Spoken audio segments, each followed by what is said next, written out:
To whoever's reviewing this data recording, I'd like to first congratulate you on your ingenuity, because I went out of my way to make sure it wasn't easy to find. A lot has happened since my last recording, and I think I should summarize what's been going on just to put things into perspective for you. I've been trying to take down Stanton's local kingpin, Miles Eckhart, by infiltrating his group and posing as one of his own. Just as things started to get a bit over my head, I ended up receiving some help from a mysterious benefactor who's been squaring away my activities with the UEE right out from underneath Eckhart's nose.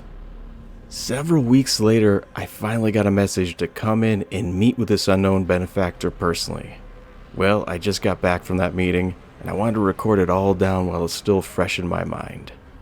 First off, the list of candidates as to who this mystery person could be had narrowed down to a razor-thin margin after seeing what was waiting for me at the rendezvous point. The massive ship that loomed before me was a military-class Idris. I was immediately cleared to dock, and a host of armed escorts nearly pulled me out of the cockpit as soon as my struts hit the tarmac. They then ushered me into a private holoviewer room, forced me into a seat that was front and center of the oversized holo projector, and told me to wait. Hurry up and wait, the military credo. After what had felt like an eternity had passed, the image viewer jumped to life, and I was greeted by a larger-than-life-size representation of none other than Brigadier General Volcom of the 21st Fleet. I nearly stood up on impulse and saluted the big giant head before the realization hit me that I didn't have to bother with that kind of thing anymore. Now, before I continue, I should let you in on a little something about my past, because it's about to become glaringly apparent that the General and I have a history. I enlisted in the UEE Navy at the age of 18 to earn my citizenship and became part of Squadron 42, the legendary volunteer unit that was assigned to the Paul Steed of the 2nd Fleet. We visited many war zones on behalf of the UEE, and Aria Riley herself had personally taught me to fly an F-7A Hornet. Through the course of my tenure, I was given a wing of my own to command, and I'd made it my personal goal to ensure that we not only achieved our objectives, but that I also brought everybody back home in one piece. My duty to the UEE and to my fellow crewmen came into conflict during a counteroffensive against the Vandal Dreadnought that was dubbed by the UEE command as the Vengeance. We were already losing badly to the Vandal and had been pushed all the way back to our last foothold in the sector. If we lost it, then we would have been forced to forfeit the entire system to the Vandal. Having exhausted all other options, the fleet commander panicked, and in an act of desperation had ordered our fighter ships to aim at the Dreadnought's batteries, accelerate to our top speed, and ram the ship broadside. This was obviously a bad decision on his part, and one that would not only have purposely killed the remainder of our veteran pilots, but wouldn't even have dented the triple-plated armor of the flying behemoth. It was the wrong move, and one that would have left our fleet even more crippled than it already was. Luckily, I had a better idea, which I tried to relay to Strategic Command. They cut me off before I could even get a word out edgewise and told me to execute my orders immediately. When I tried to re-establish communications, I was once again told to fire up my engines and begin my run, or be fired upon by our own ships. The comms went dead after that, and the lock-on indicators from my console showed that our own carrier had acquired us as targets. As wing commander, I led the charge, throttled up as fast as the engines would take me, and shot right through the enemy swarm of blades that surrounded the Dreadnought. The F-7A soaked up the incoming fire like a champ. I flew in perpendicular to the ship's hull, never taking my hand off the throttle, just as ordered. What we did then not only set the Vandal on their heads, but I think the rest of the fleet as well. At the last minute, instead of ramming the ship, I heaved to, nearly swapping paint with the Dreadnought as I leveled off. My ship and the rest of the ships that followed me in were now flying parallel to the side of its hull, so close that I could look up and see into the Dreadnought's windows and at the Vandal soldiers inside, who were all giving me a single-clawed salute, the third digit on their right hand to be exact. To this day, I still think it's their version of giving someone the middle finger, and if I can ever prove it, then someone's going to owe me an F-8 Lightning. We continued to skirt the side of the carrier and watched as their own ships plowed into its side in a vain attempt to try and intercept us. The resulting damage barely caused a dent in its armor plating. That would have been us if we followed orders. becoming just another smear on the deck of their ship. The Vandal fleet wouldn't normally fire on us out of fear of hitting the dreadnoughts, and the carrier's own guns were useless for firing at targets from this close a range, but they still tried. We continued to fly along the entire length of the carrier to the stern of the ship, heading towards the engines and to what I was trying to get at all along.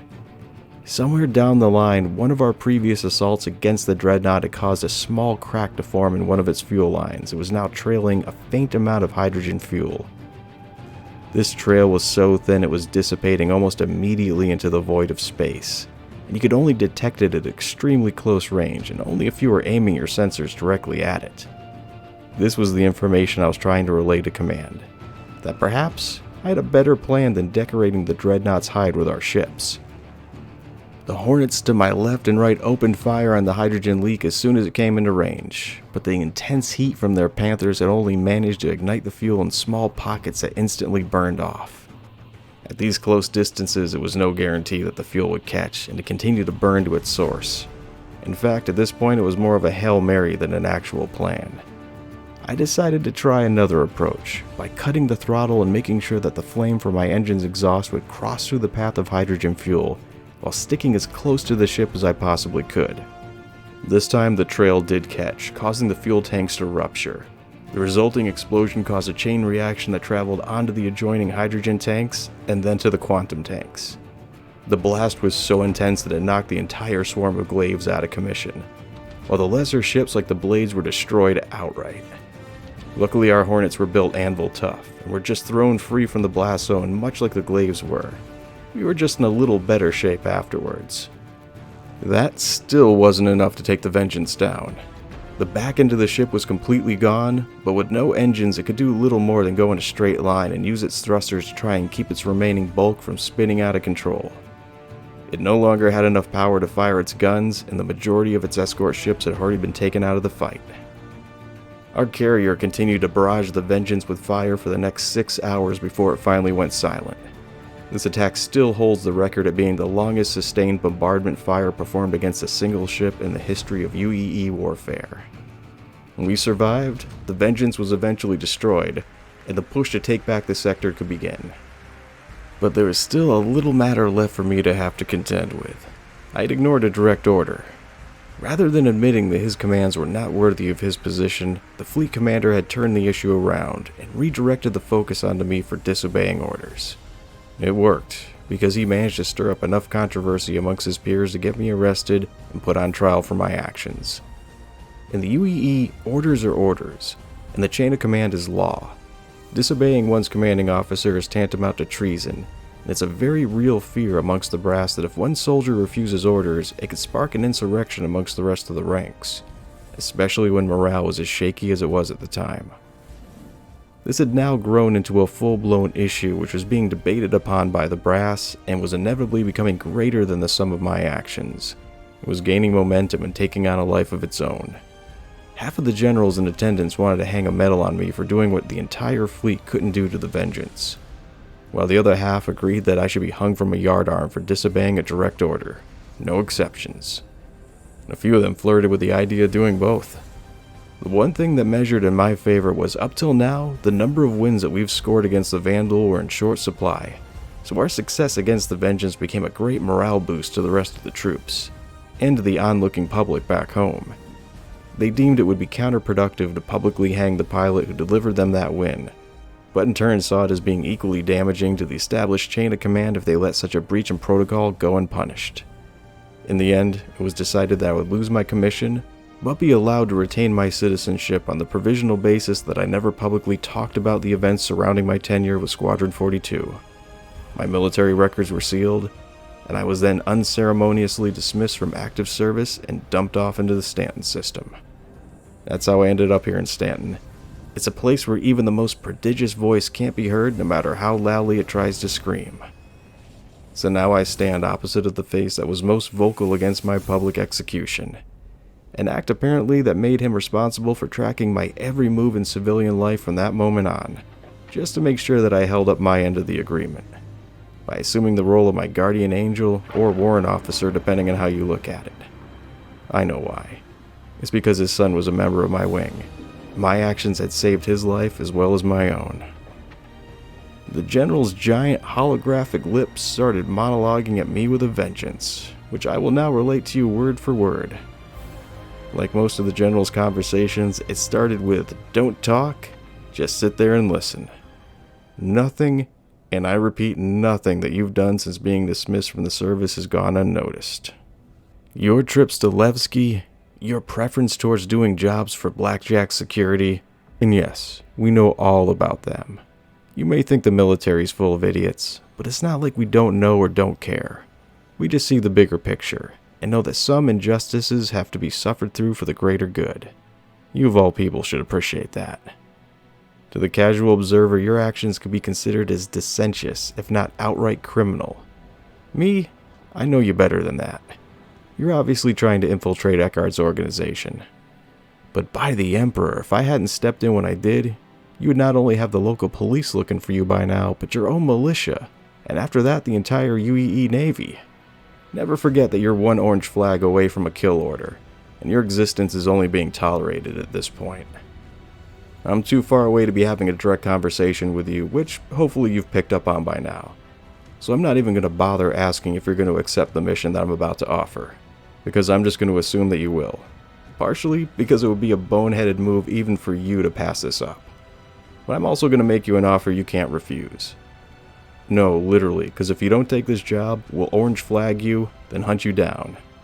But if you complete this task, I'll take you off the leash, unseal your records, honorably discharge you from service, and let you live the rest of your life with no more military oversight. You're even going to be handsomely compensated for this. Sounds good? You bet your ass it does. So here's the mission. Like I said before, you've been monitored for all of this time. And your actions, which threatens to destabilize Levski, has gotten some people really nervous. Important people. People who are above my pay grade, if you catch my meaning. You're getting too close to things that those people are all too happy to let lie for the time being.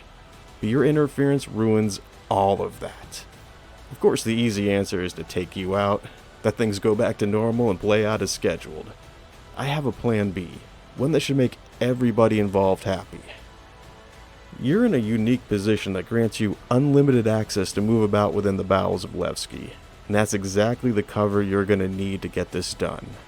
I have a data slate already prepped and ready for you. It has the schematics of that entire area and will lead you right into an open terminal, and you can use that to download some rather sensitive information for us.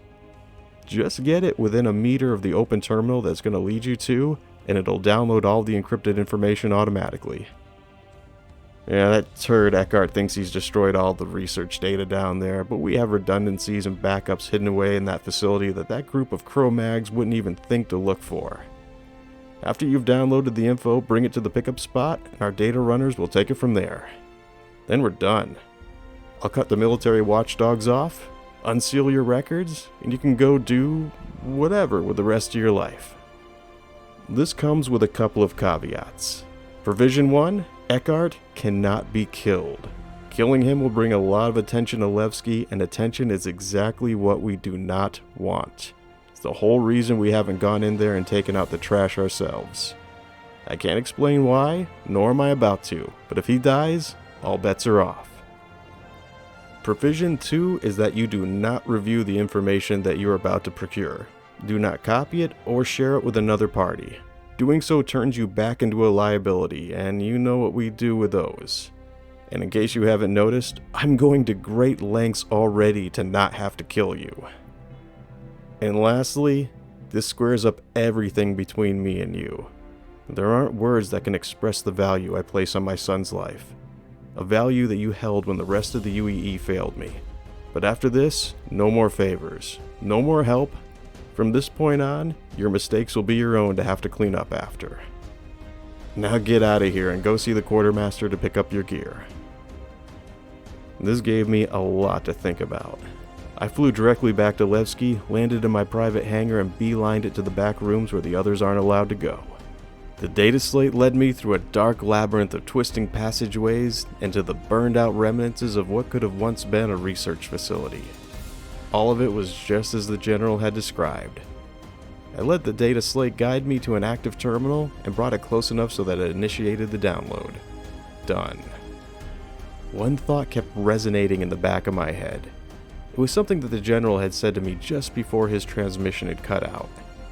Have you ever wondered why every data search on Delamar puts it in the NIC system and not Stanton, and why every map still shows it there? All of the dots to this mystery connected at Delamar, and the answers to all of this was right here in the palm of my hand. Despite the general's warning, I had to look. I had to know. Just a cursory glance at the data slate's information made my stomach sink.